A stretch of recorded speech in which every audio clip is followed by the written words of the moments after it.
Hello, everyone. A very good morning or good afternoon. First of all, thank you very much for joining our session today. So this is day two of our three-day webinar series. Now, yesterday we were discussing something related to Active Directory management, some of the things that you need to focus on. How do you clean up your Active Directory infrastructure in an automated manner instead of doing it manually? How do you automate the process, and that too in a controlled manner? And last, we closed off with a model of delegation, which was non-intrusive. So instead of you adding users to your security groups and then giving them access to servers to reset password or for unlocking accounts or for performing basic operations, why don't you go for a non-intrusive method instead of giving them access to servers? And how do you reduce the administrators or the number of administrators to a bare minimum? So that was day one. Now, day two of this webinar series, we are going to be focusing on Active Directory, and we'll also be touching a bit about Azure AD as well. But the core idea here is to capture important Windows events, be it on-prem or be it, let's say, your cloud infrastructure. So how do you capture some Windows events? And the best part is, or the most important part I would say is, how do you ensure that you set real-time alarms for crucial events? I'm not saying that you should be receiving 100 emails a day, but how would you enable smart alerts? So when something is wrong, you are the first person to be notified. It's not your users calling you and saying, hey, my stuff is not working, all right? So that's my key point here. Now, even before I introduce myself, I'd like to perform a quick audio video check here. So I would kindly request you to spend the next 2-3 seconds to just make use of your chat window in your console, and then let me know whether the audio video is fine. Just a yes should do. So if you just let us know a yes, so I'd be more than happy to get started with my session. Right. So I'll just wait for, let's say, another 3 or 4 seconds, and wait for your yeses. All right. All right. I see lots of yeses. Fantastic, which means we are good to go. Okay. So, and by the way, before I start, if you have any questions for me, yesterday we have lots of questions. I believe most of them were answered. If not, please write to the email address that I'll be showing at the end of my screen. But I would give you my word, the questions will be answered real time. If not, if we are not able to take up questions real time, I'd be more than happy to get back to you via email. Okay, so you would have answers via questions. Don't worry about that. All right. Introduction about the speaker. What qualifies me to talk about Active Directory auditing? Nothing much. I've been a technical consultant with ManageEngine for over 7 years now, and I do two things basically. One, I implement some of the Active Directory solutions in organizations across the globe, which means I talk to administrators and I understand their requirement, I understand their challenges, and I suggest some measures to mitigate them. So that's what I do. The second thing that I do here is my job role is I get to travel. I get to travel the world. I get to talk to administrators. And during that process, I get to know some of the problems that they face with regards to securing their infrastructure. So in broader terms, securing their IT infrastructure.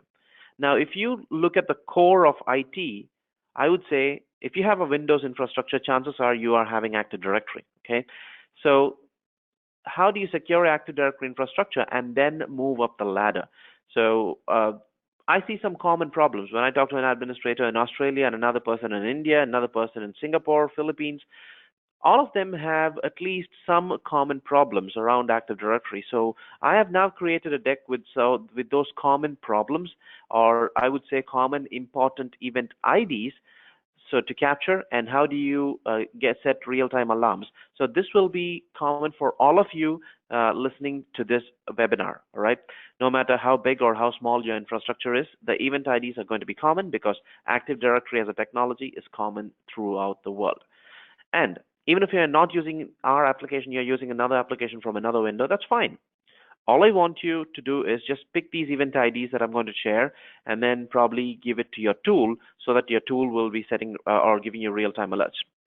Now, let's get started here. Now, why am I talking about Windows security in 2009? Vivin, it's 2009, and we are way past Windows Active Directory. If that's your statement, I'm afraid I might have to say that you are wrong, right?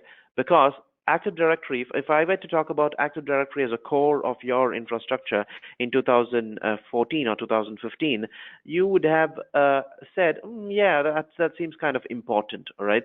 But if I were to say Active Directory is the core of your identity management or identity securing principles in 2019, you would 100% agree with me. Because now, after these ransomwares, after WannaCry and all those exploits around your Windows infrastructure, people now begin to realize that Active Directory is the fundamental or is the basis of your identity. So if you compromise Active Directory, and the other stuff that are associated with that platform also go down, right? So if you have Azure, if you have Office 365, if you have Skype for Business Exchange, all of them tie back to Active Directory in some way or the other. So the core as such is Active Directory, and that's why I feel Active Directory is important. So I have a latest exploit here. So this goes to say that the case study that I have in hand is, so if you just take a look at the keywords that I've highlighted, an employee receives a phishing email, okay, as always, and unfortunately, the phishing was too good that the employee was forced to click the document, and the document had three exploits, okay, three exploits for three different reasons. But all of that boiled down to one thing, and that is what I've highlighted right here: credentials for one domain administrator. Okay. Now, what does an attacker do if he gains his or her hand on a domain admin account inside an infrastructure? Well, you actually take your own sweet time, don't reveal your identity, sit inside the infrastructure, go unnoticed, take all the information that you want, and then you just exit the infrastructure. You digitally exit the infrastructure. So this specific attack lasted for 63 days, even before the organization came to know about this. All right. So 63 days, if you're wondering this is a bit too long, I'm afraid to say this is quite common. All right. Now, the source of that case study is right here. I've mentioned it right here. So if you'd like to read more about the case study, yes, you would have it here. And the decks will be shared with you as well. So all I'm trying to say is, if your Active Directory is compromised, the minimum attack period that we see, even before you realize that your AD is compromised, if you go by the default security protocols, is at least 2 months. And with a time period of 2 months and with one domain administrator credential in hand, I can do considerable damage to any infrastructure, right? So how do we reduce 63 days to, let's say, 1 day, or let's say even something closer to reality? Okay, I'm not being impractical here, or I'm not exaggerating the situation here. All I'm saying is, if you set the right alarms in place, you can very well reduce the life cycle of the attack or the time period of an attack. All right. A disclaimer: I'm not saying if you set Windows alarms, or if you set real-time alerts for crucial event IDs, you'll be able to secure yourself from cyber attacks. No, no, no. Don't get me wrong. I'm not that lame. Okay. At least most of the times. So all I'm saying is, if you'd like to bring down the rate of the cyber attack, the only foolproof method is the ones that you see right here. This method has 2 steps: break the glass and pull the cables. Okay, this is the only way by which you can 100% secure your organization from an ongoing cyber attack. Now, my promise to you is, how do you reduce 63 days to less than 1 day, or let's say a few hours? Okay, so that's the whole point. So that's when I talk about Windows auditing, right? Now let's talk about something very basic here, because I understand that we have participants of various degrees. So I thought we'll start from the basics and then move on to the key event IDs. So I'll be starting off with what is Active Directory auditing, what is the core idea of auditing. And there are 2 concepts to auditing. All of you know this. So there's basic auditing, and the next one is called advanced auditing. So what are the differences? So are you eligible to deploy advanced auditing in your network? I'll let you know in a short while, all right? And then we are going to look at one specific Windows log that all of you have in all of your servers, right? So if you have a Windows infrastructure, 100% you have this log. And is this log important? Absolutely.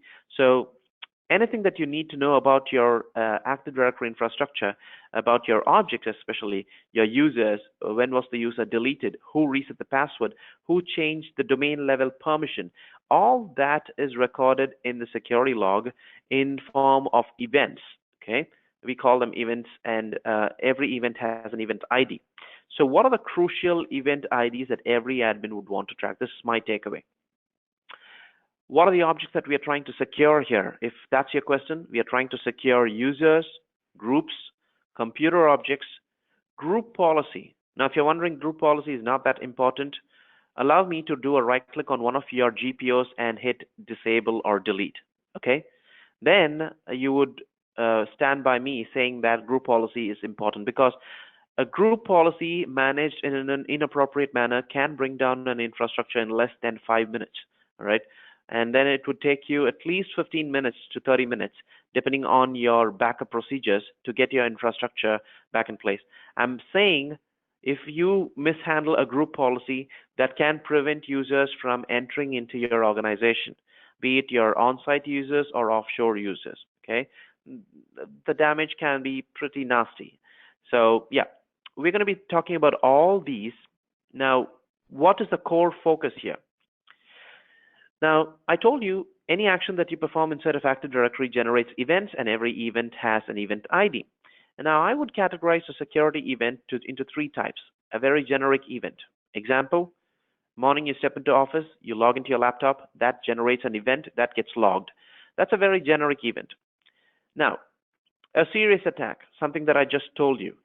Someone gaining attack over your domain admin credentials, someone escalating their privileges to domain admins, someone doing a right click on a GPO and they hit delete.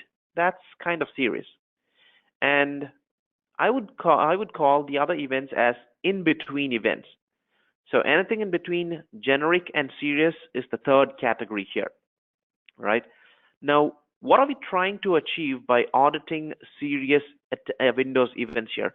We are trying to transform data to get insights. I'm not saying data to information. I'm saying data to information, and then from information to insights that will allow you to take necessary actions, right? With just information in place, you will not be able to take actions. It's something like getting 100 emails a day. You'll not be able to take any action. But if those 100 emails are consolidated to one email, and that one email means a serious alert, then you can think about actions here, right? So where do we get started? What are the basics of Active Directory auditing? So if you feel, all right, I'm just going to revisit my Active Directory infrastructure. I know auditing is enabled, but I'd like to revisit it and see whether the basics are right. I'm monitoring all that I want. I'm auditing all important conditions. Where do you get started? Okay. Now, I'm just going to give you a quick I'm going to take you back to the down the memory lane. I'm going to take you to the old 80s.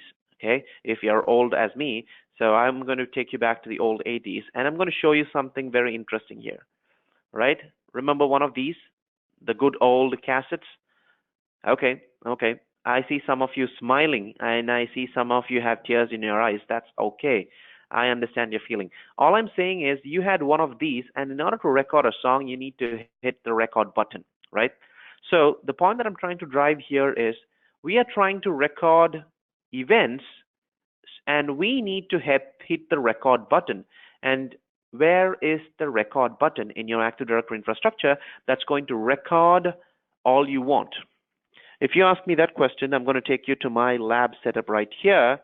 This is my Active Directory infrastructure. This is a domain controller, and the record button, okay, my Active Directory setup with all my users, groups, and domain admins, enterprise admins, and I go to something called group policy, right? This is your group policy management console, gpmc.msc, and you get this group policy management console. All of you know this, I understand, but I'm just trying to walk you through some of the basic things here. Now, again, we are in search of the record button. Now, inside the group policy management console, you have your group policies here. Inside the group policy is where you have the record button. Now, before talking about anything here, I would like to say something very important.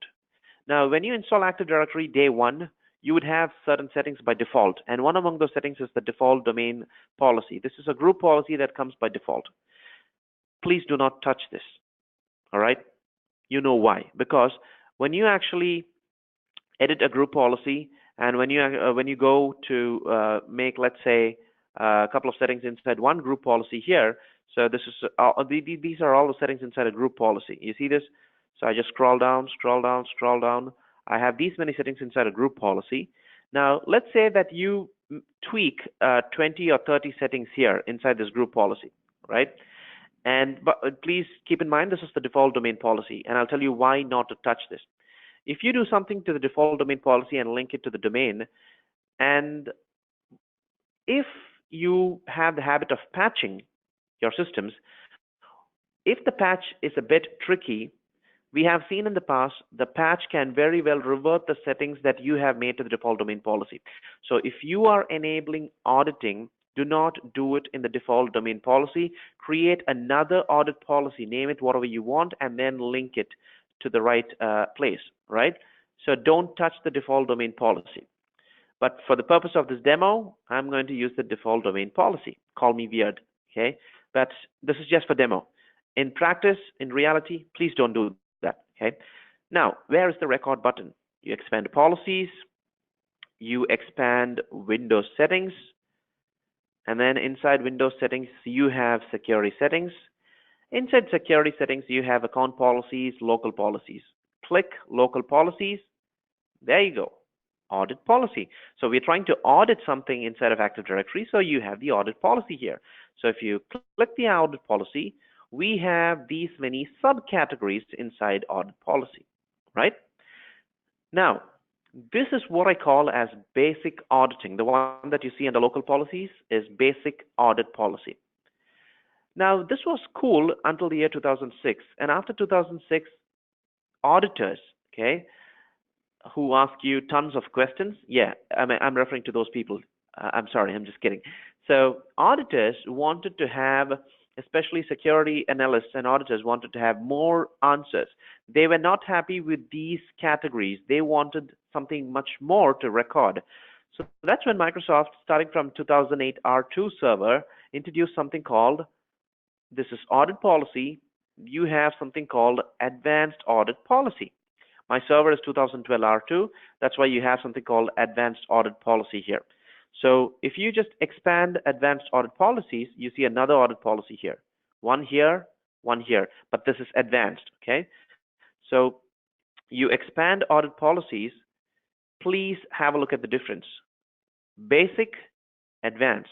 Now if you expand, you have subcategories. So for every category here, you have subcategories.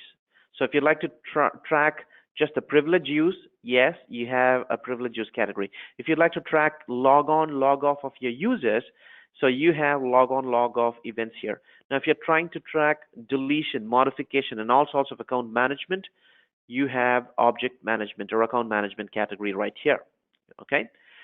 Now, if you ask me, what do I enable? I have both. What do I enable? Simple. Go for the audit policy that you see below, which is the advanced audit policy. Enable this so you know that you are tracking everything that you want, right? Now, after you enable audit policies, let's say you open up a GPO, go to the categories, you enable the audit policies. So let's say you go to a policy, you hit configure, you're going to track success and failure.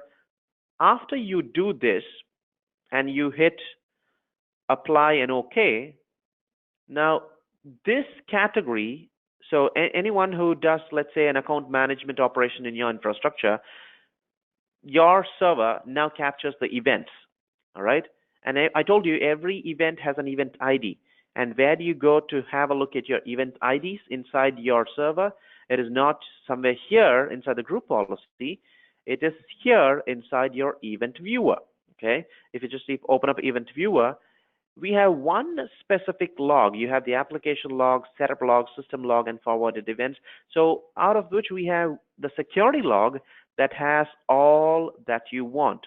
Okay, so if you just take a look at an event here, so I told you the details of the event will be given just below. So you have the event ID, and you would also have the action, right? So it would capture the user information, the computer, the task category, and all that stuff. If you need more details, you just go to the details button and you get more details here. Now, if Microsoft has introduced the security log in the event viewer, which captures all that you want, why am I here sitting talking about another application? When you have this as the event viewer, why should you be depending on another application? Why not get answers from your event viewer? If that's your question, I'd like to pass on two things here. I'd like to pass on just two limitations here of the security log in the event viewer. Now, the first limitation, the one that I've highlighted in red, every domain controller has unique security log. And what that means is the security log that you see in this server, let's call it server number 1, the security log that you see here does not replicate. So if you have another server, you would have another security log. If you have 10 servers, you have 10 security logs. All right? Now, every log, depending on the number of users you have in your infrastructure or number of objects you have, would have anywhere between 100,000 events to millions of events. One log, okay? Now, if that's going to be the case, you'll have to multiply one log into the number of servers that you have. So in order to find out who changed your domain admin password or who deleted a user, you'll have to go to not just one log here, one into number of servers, and please take into consideration the number of events in one log. That's kind of huge, all right? Now, let's say you find a workaround this. You are able to wrap your head around this process, and you actually find a way of auditing every log to, let's say you forward every log to one server, and you're in the process of auditing. Now comes to my second, come to my second limitation, right? Now, the second limitation is how big can the security log get, right? Now, where would I go to define the size of the security log? That's again inside a GPO. So any setting that you'd like to perform is inside a GPO. So I go to the GPO, I open up the GPO here, I go to event log, and I have all my settings for logs inside event logs, and the log that we are talking about is the security log. And the property is the maximum security log size, the second property, right? Now, if you open this setting, right, you can define the policy setting and you can specify the size here. So let's say you want the security log, the one that you see here, to be 5 gigs in size. So what you do, you open up the GPO, you go to this setting, and you specify 5 gigs here. Okay, this is not exactly 5 gigs, but somewhere close to it. So you specify the setting here, and you hit apply and OK.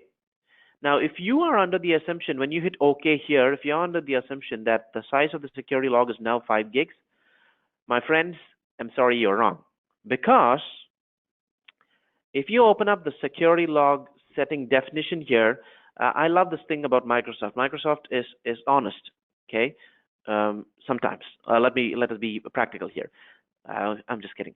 So if you just go to the Explain tab, it has something very interesting.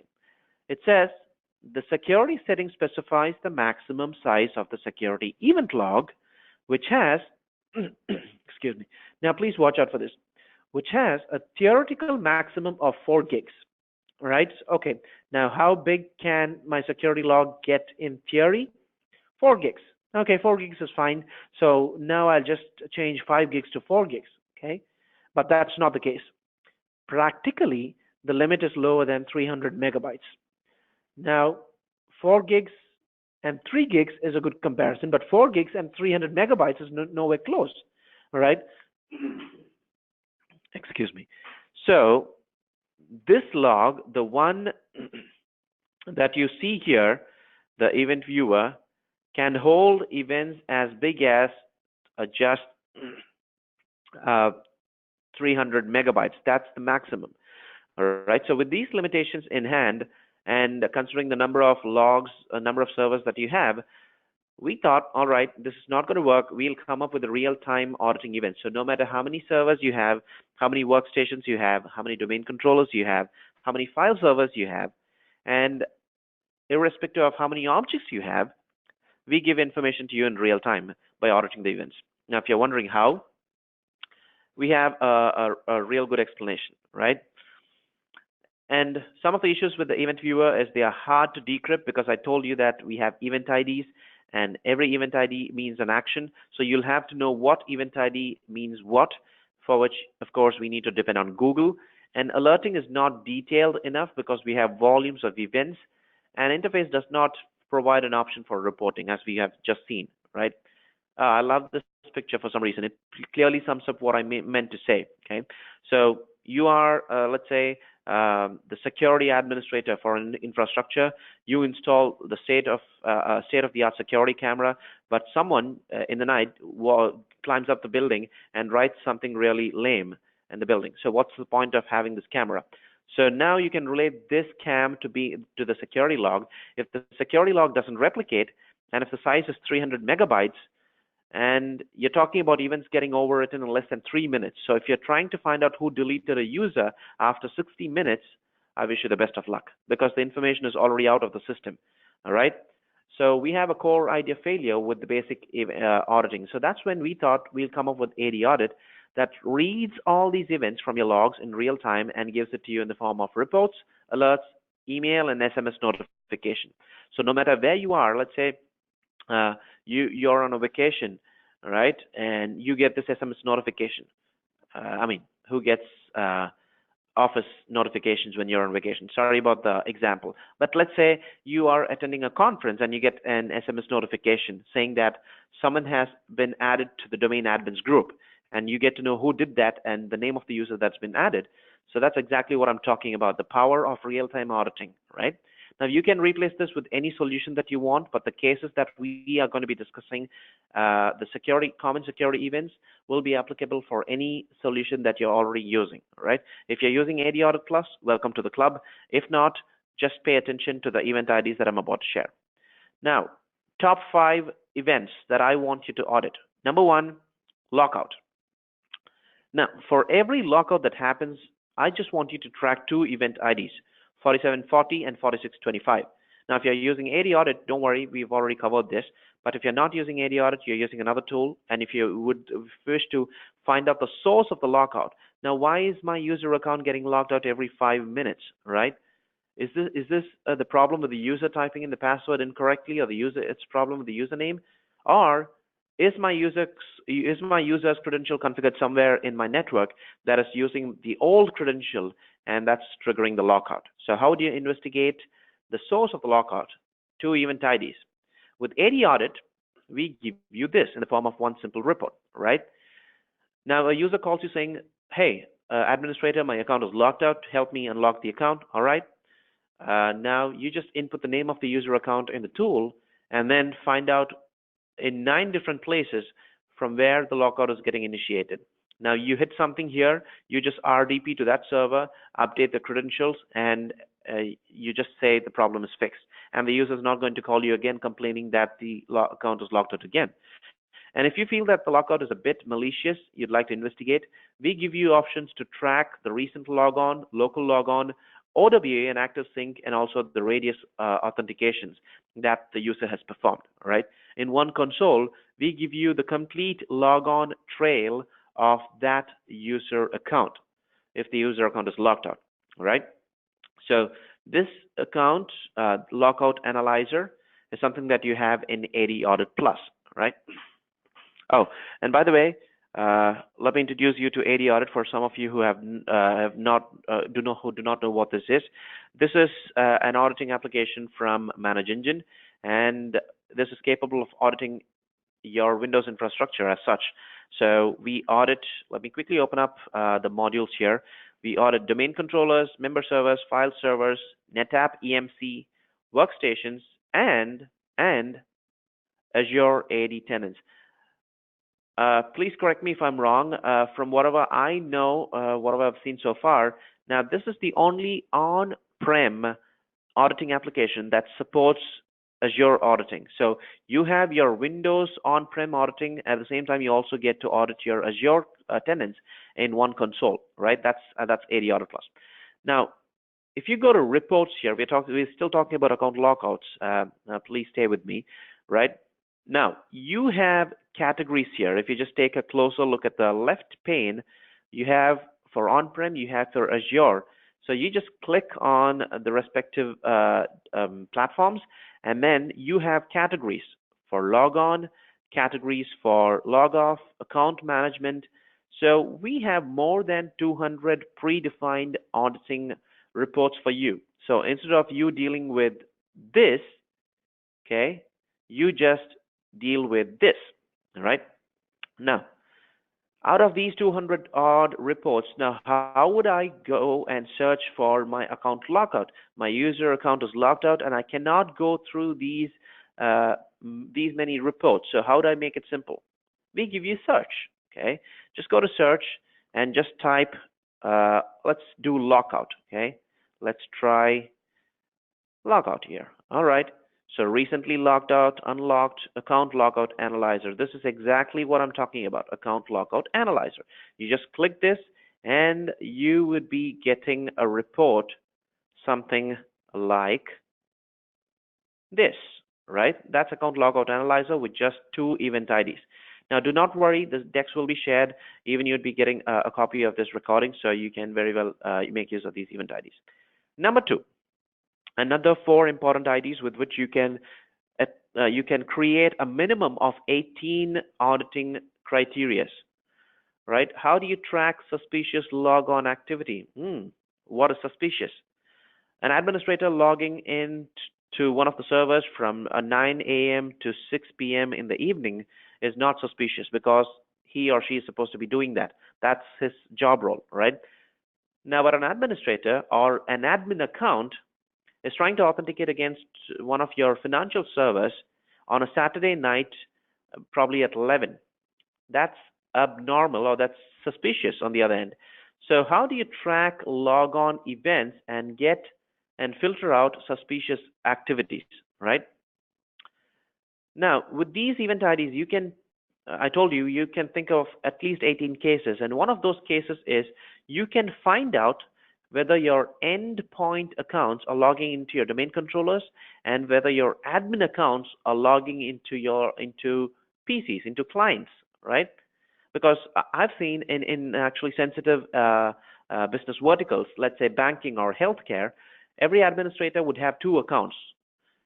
One, an admin account that has access to the server, and a regular user account which he or she can use to log into the laptops, right? Now, the laptop account is what I refer to as the endpoint account. The laptop account should never log into the domain controllers. That's a strict no-no, right? Why? Because if the endpoint account is compromised, the user or the attacker gets access to your domain controllers, and vice versa. If the admin accounts log into, if the domain admin logs into his or her laptop with the domain admin credential, and let's say we have a keylogger installed on that laptop, it's still a compromise, right? So how do you track all these activities and even more, right? I'm going to be talking about a specific type of logon activity that paves way to an attack here. So this is a spray can, and we have passwords here. Now you would know what I'm talking about. Password spraying, right? This is again using one form of login events. So if you track 4625, which is a logon event in Windows, right? I'm not saying track for logon events for every user. Please don't do that. Okay, if you have 1,000 employees, you'd be getting 1,000 emails if you track 4625 for all of them. Now, how do you track or detect password spraying is watch out for 4625 only for your admin accounts, right? And see whether they are recording 4625 in a span of less than 60 seconds, or let's say within 60 minutes, depending on the severity, okay? So if your domain, let's say you have 10 domain administrators, if all of them are recording 4625 in less than 60 minutes, it could be user password spraying. All right. Now just have a look at the description here. The description goes on to say that the password spraying attack usually involves attempts to log in with only one, right? Only one password, and the attacker sprays that password on all the domain user accounts. But I don't want you to focus on all the domain user accounts. You can pick the confidential ones. That's the logic here, right? Now, select the sensitive accounts, let's say your domain administrators, and if they originate from the same IP address or from the same source, it is a possible password spray attack. All right. So we have inside the application, again, reports for detecting password spray attacks. So let me do spraying here. Okay, you get this? So user password spraying. So we have reports that could help you detect such cases, and you can very well customize the alerts based on your requirement too. Okay, 4625 from the same source, recording in less than 60 seconds or 60 minutes, depending on your condition.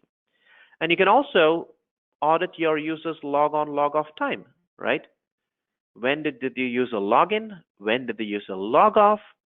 What is the active period of that user account, taking into consideration all the all the computer lock and computer unlock and all that stuff. And why is a specific account logging into your server for more than 10 hours and there is no maintenance schedule that specific time of the day? All right. So capacity planning and attendance audit with just these 4 event IDs can reveal a lot more. Now, we have a dedicated category just for that. User logon reports. We have close to 15 reports here, and local log on and log off, another 10, 15 reports, okay, with just 4 event IDs. Now, the most important of all, right? Groups.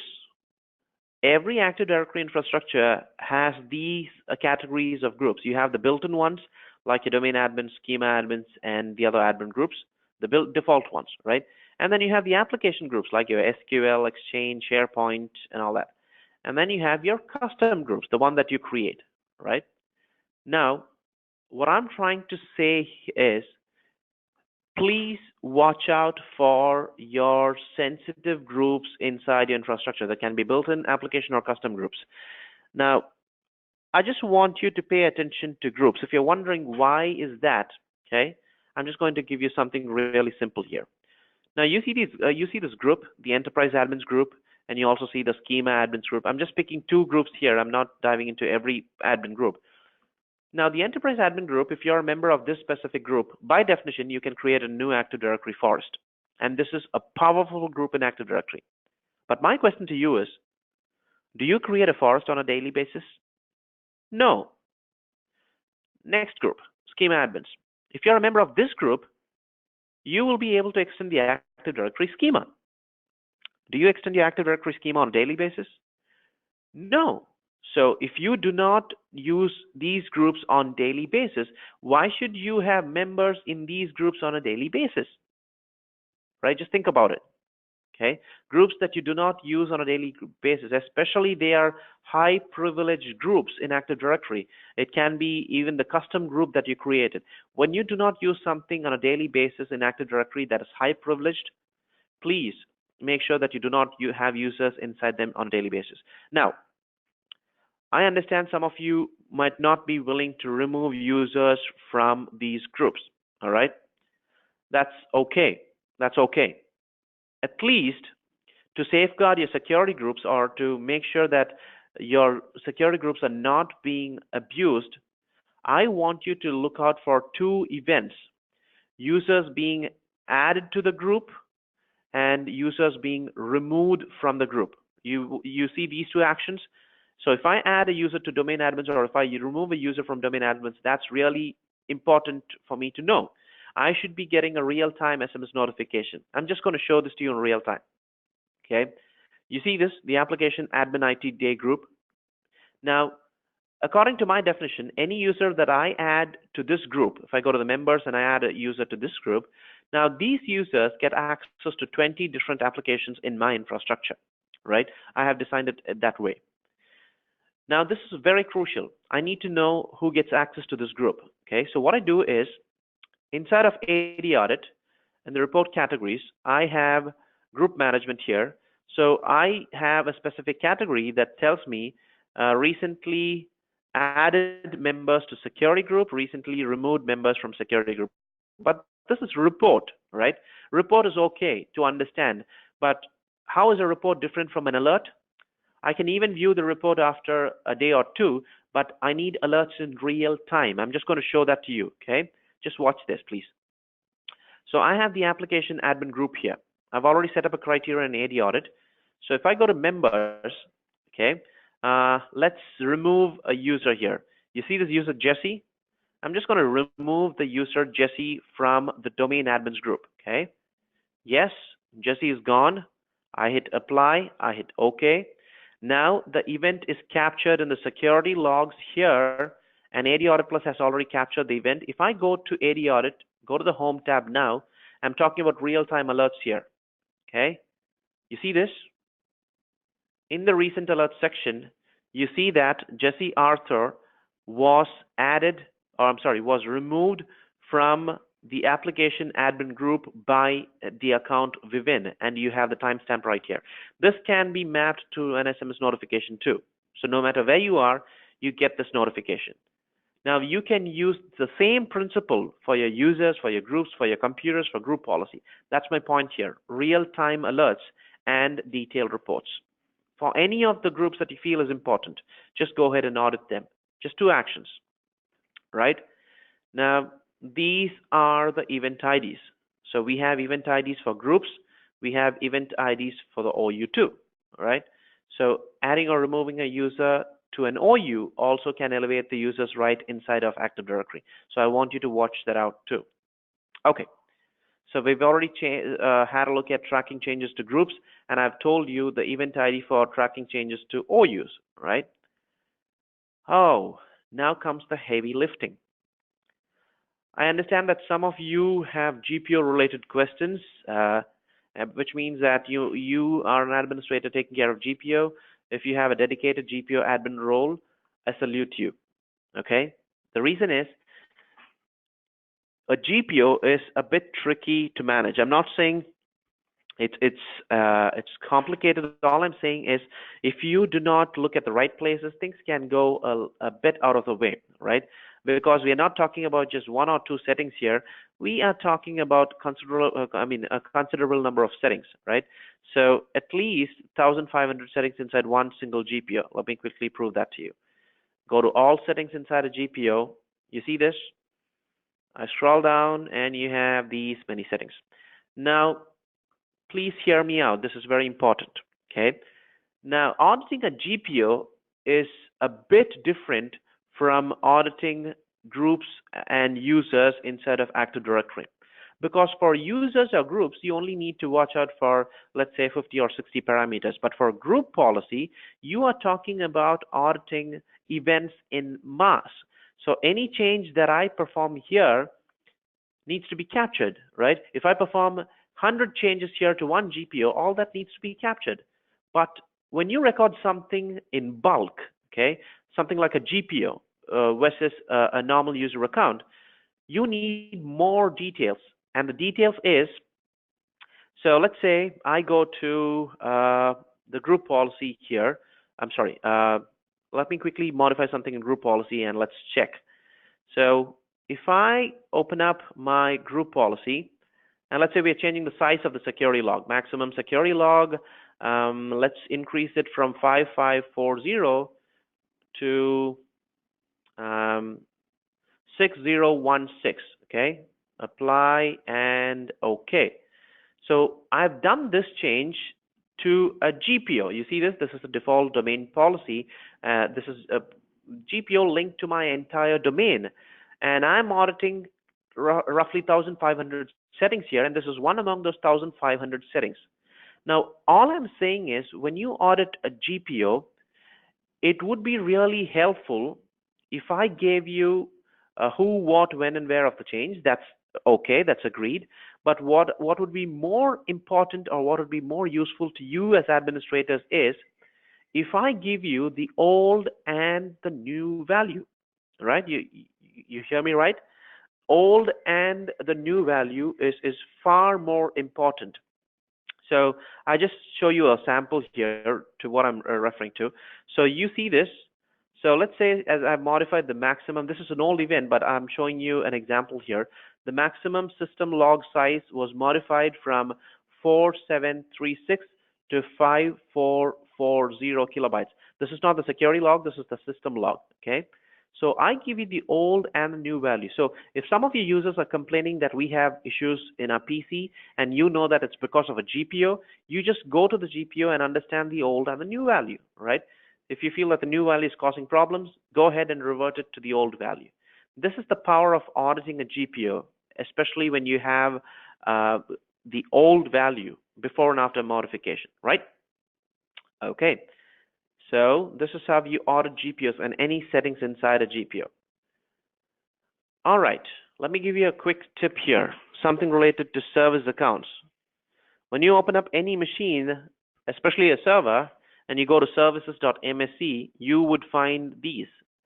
And some of these will be using a user mapped service, right?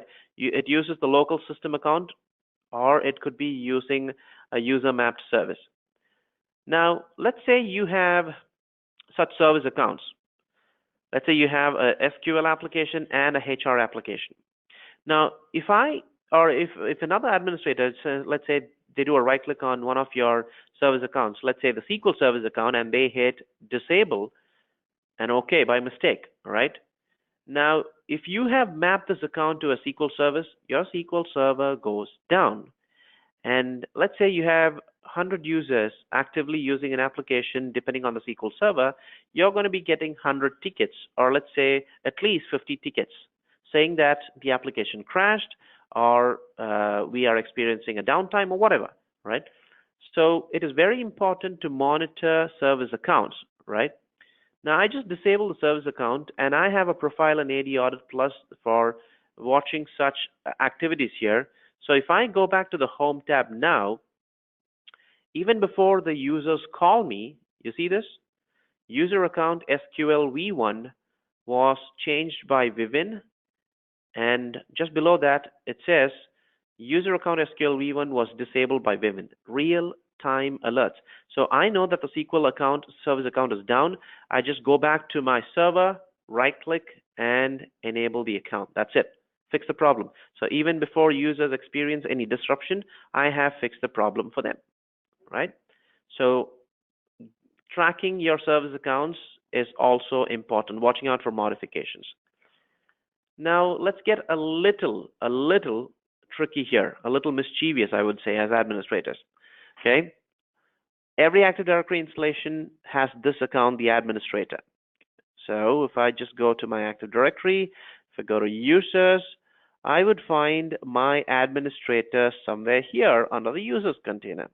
But you wouldn't find my administrator. Why?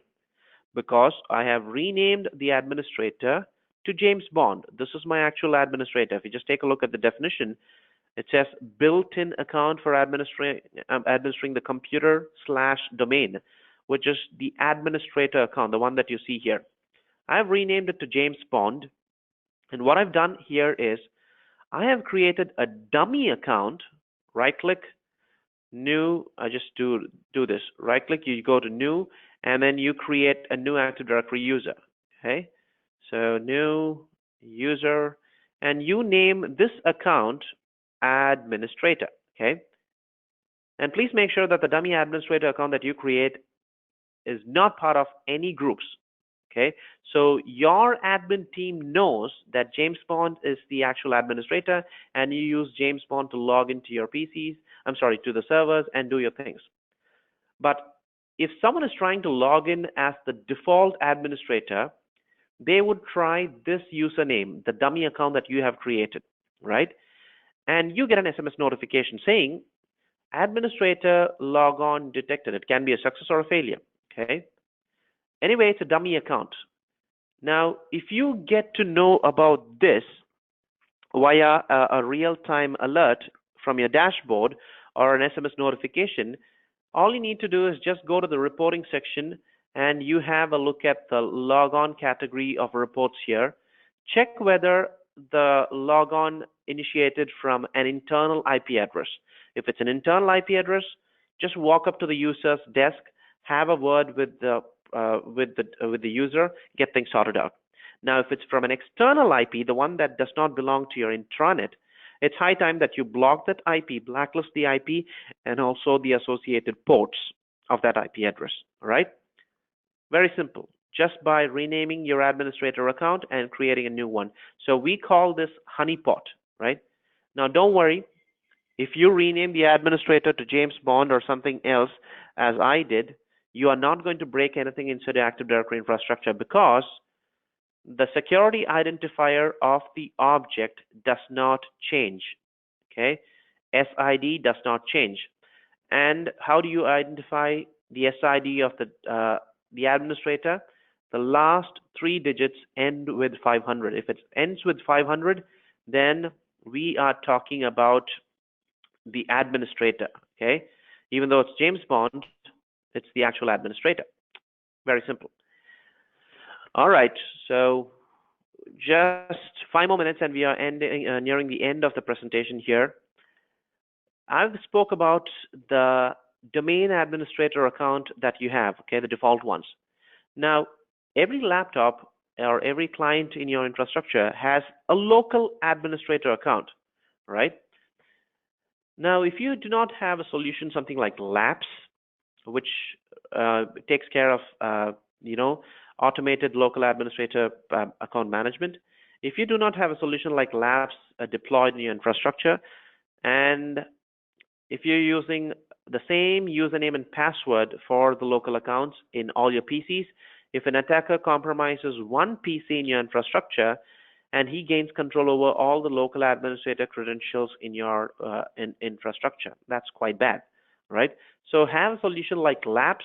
LAPS takes care of, LAPS automates the process of credential management, okay? So it automatically helps you change your local admin passwords and ensures that it is changed. Now, administrators, since they have the right to everything inside your infrastructure, they also have the right to read passwords, right? So domain administrators using LAPS can actually determine which users in your infrastructure are authorized to read passwords. And we have a specific event ID for that. Okay, event ID is 4662. So if you want to see is someone actually reading your LAPS configuration, go to AD Audit. I've already shown you the event ID. So how does that event ID translate to a report? Go to Event Audit. Just go to the search, looks for LAPS, LAPS. Okay, so you have 2 reports here, LAPS password read.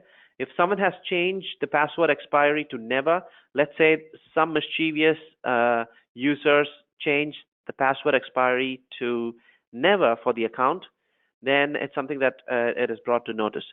No accounts in your organization should have the password set to never expire. And that is very, very important for something like LAPS. So you get to know who read the passwords, who actually changed the password setting of LAPS, right? So we have reports for that too inside of AD Audit Plus. Right. Now, just by taking a look at the picture, I'm pretty sure that you now know what I'm going to be talking about. I am going to be talking about machine learning, okay? So we in AD Audit Plus have included machine learning here, and let me tell you what machine learning does, okay? Machine learning, let me quickly go back to my deck here. All right. Machine learning, the module of machine learning that we have deployed is what we call as user behavior analytics. And this machine learning looks out for, or let's say arrives at a data model for every user in your infrastructure. So as and when the events get logged in the security log, I've shown you the security log.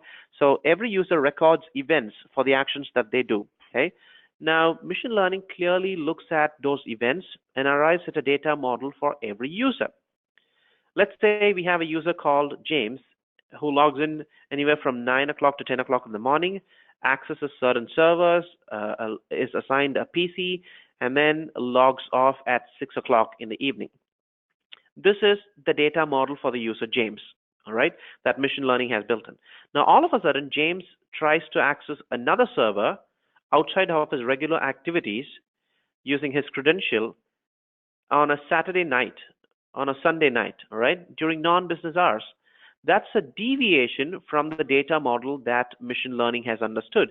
So machine learning basically looks for three things: unusual time. In this case, James logs in at an unusual time. Unusual count, all right.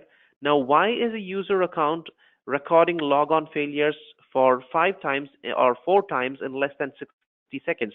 That's unusual for the user, right? Now, why is the user account, or why do we have a sudden process getting initiated? Is it because of a malware that's been injected into my infrastructure? That's an unusual pattern, right? Or let's say we are talking about hundreds of files getting modified in less than a minute. It could be ransomware. Oh, it is ransomware. So count, time, and pattern. So with UBA in place, you can very well gain insights from your application, from your event logs, right? So if you just go to the analytics parts, this is where we have the machine learning module. And analytics has two divisions here: anomalies and risk assessment. So if you just take a look at the unusual activity summary given to us by machine learning, so I have recorded here unusual user management activity. All right, so it looks like a user has deviated his or her data model. So I'm just going to drill down and see what is the deviation, right? Now the summary says the name of the user account is Vivin. So the user account is Vivin. The unusual logon activity, or the activity time, is between 10 and 11 in the night. That's pretty unusual. And you have the time, the general start time of the user, the general end time of the user is given here, but the activity has been performed in an unusual hour that is not within the general time here. And you get more details about the activity when you just hit details, all right? This is the power of machine learning. And if there is any new process popping up on a server, signs of lateral movement, so let's say you download a file and that file by mistake, that file intentionally implants a virus or a malware, and that triggers a new process on a server so that it can laterally move across the network, you capture that too, right? Anomalous logon activity. Now, why is a user trying to access a server that he or she has never touched in the last 365 days, right? First time you RDP into a host, which you have not done, that gets captured too. And the best part about machine learning is the rules or the thresholds get dynamically updated, based on which we have risk scores here.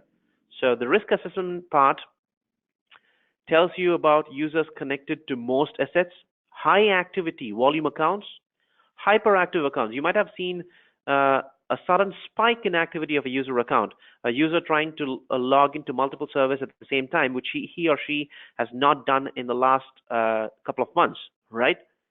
Now, why is a dormant account, an inactive account, becoming suddenly active, right? Dormant admin account. Why is that? So you get all these if you deploy machine learning to an auditing tool like AD Audit.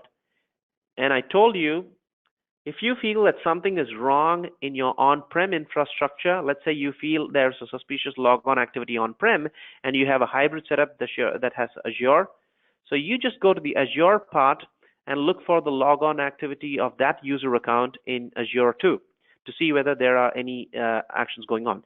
And you can also track logon activity by applications. Let's say you have Salesforce and you want to know whether some of this user, the suspicious user, has tried logging into the Salesforce that you have hosted in Azure and has tried to download certain stuff or access certain stuff, you get the activity recorded right here in one console. So this is what I was referring to. We audit, we alert, when we also archive things with greater accuracy so that we don't eat up a lot of your space. So the logs are saved forever unless and until you manually trash them, right? So these are the applications that I want to be that I spoke about. And if you're wondering whether you have a suite that encompasses everything, the suite name of the suite that has AD Audit in it is Log 360, right? So over the past 60 minutes, we discussed a few things related to auditing here, and we started off with the basics of auditing, and we also saw some of the challenges, and I showed you some useful cases that you can implement in your infrastructure. Even before we close the session, I would request you to stay with me for 30 seconds because I have a poll that I would like to pass on to you. So based on your answers, we'll be able to understand your usage.